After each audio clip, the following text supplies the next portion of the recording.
Now, President Park Geun and scores of world leaders are in Paris for the UN Climate Change Conference.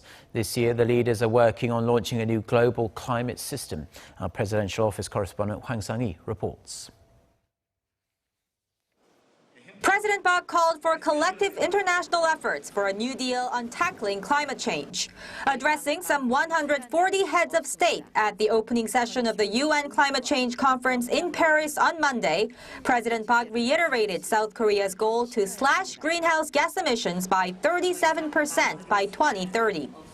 Over 160 countries, which account for 90% of global emissions, have put forward their climate targets for post-2020.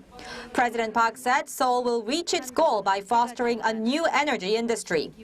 Part of the plan is making zero-energy buildings obligatory step by step and making the resort island of Jeju a carbon-free island.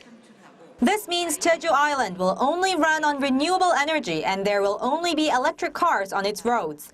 By doing that, President Park said Korea will create a new market worth $100 billion by 2030 and make 500,000 jobs.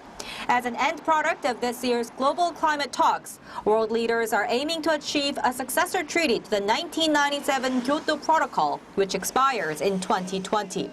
On Tuesday, President Park will give a special speech at the UNESCO headquarters, becoming the first South Korean leader to do so. She will then leave for Prague for a summit with the Visegrad Group, which is composed of the Czech Republic, Hungary, Slovakia, and Poland. Hwang Sung, Arirang News, Paris.